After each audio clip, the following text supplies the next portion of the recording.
Odysseus went to Ithaca's royal palace alongside the swineherd Eumaeus, but before he reached the palace, he had an unexpected reunion. Lying on the ground was old Argos, Odysseus's dog, to which he had devoted much affection and time to turn it into an excellent herding and hunting dog, when the animal was still a puppy. Upon seeing the beggar approaching, the dog raised its ears and wagged its tail. Even 20 years later, the animal recognized its master immediately and would have run to him if it had not been too weak. Odysseus asked Eumaeus why the animal was so badly treated. The swineherd replied that the dog was unbeatable at herding and hunting, but like the kingdom of Ithaca, it had lived through years of neglect, and so there were no signs left of its glorious times. Odysseus knelt down and shed a tear upon meeting his old and loyal friend again. After 20 years of waiting for Odysseus's return, Argos ended its vigil and could rest on the other plane. Its master had returned to take care of what was his. Odysseus entered the palace. Dozens of suitors were eating and drinking at the expense of the king of Ithaca's estate. The hero begged among the suitors to identify the good and bad. But Antonius, the most prominent of the suitors, wanted to expel the beggar from the palace. Odysseus retorted, saying that he ate and drank at another man's expense, but still refused to share even a fraction. Outraged by the visitor's insolence, Antonius threw a wooden seat at the beggar. Despite the powerful impact, Odysseus was strong and absorbed the blow without any reaction. The other suitors told Antonius that he had not been correct. Sometimes the gods would disguise themselves to test men's hospitality, and their revenge could be grim. Odysseus sat on the floor to eat the leftovers the suitors dropped off. Suddenly, Arneus entered the palace, a well-known local beggar.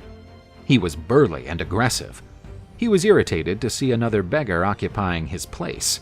He advanced against Odysseus, telling him to leave, for it was not his place there. Odysseus told him not to overreach. Despite his age, he could still beat him up, so they could both be left alone in the palace.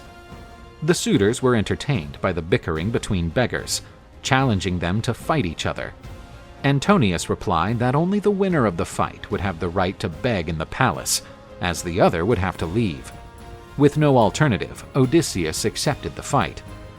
Arneus was strong, but he was surprised to see Odysseus's muscles when Odysseus removed his cloak. The burly beggar set out to attack Odysseus, but he was knocked out by a single blow to the neck.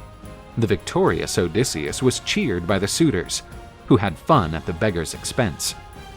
The disguised king was greeted by one of the several suitors. Odysseus, realizing that he was not a bad person, warned him to leave the palace to escape his wrath, but the young man did not listen to him. Queen Penelope suddenly appeared. Thanks to the goddess Athena, who bathed her with ambrosia, she looked beautiful. Odysseus was delighted to see his wife again after 20 years. Although she no longer had her youthful features, she still retained an enormous beauty. But Penelope's stunning gorgeousness also aroused the suitors' desire.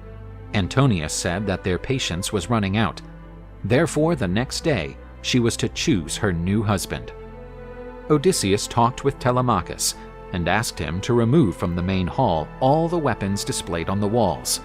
In this way, they would proceed with their revenge.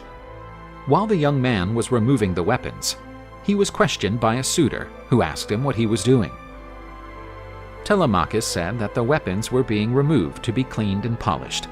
After all, they had not been maintained for many years. Meanwhile, Penelope questioned the visitor to learn more about him and to obtain possible information about her husband. The disguised king said that Odysseus was about to return, and Penelope wept with emotion. In gratitude, the queen asked her old servant Euryclea to wash the visitor's feet. To the old maid's surprise, she recognized an old scar that the king of Ithaca had suffered in a hunt when he was young. Euryclea knew that that man could only be Odysseus. Odysseus contained the maid so that she would not blow his cover. She promised the king that she would keep the secret, even from the queen. Penelope told Odysseus about her dream. 20 geese were roaming and messing up the palace courtyard. and she was forced to feed them.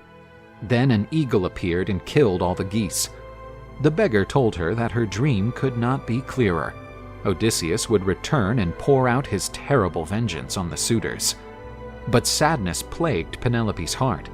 With the arrival of the goddess of dawn, the time would also come for her to choose a match among the suitors.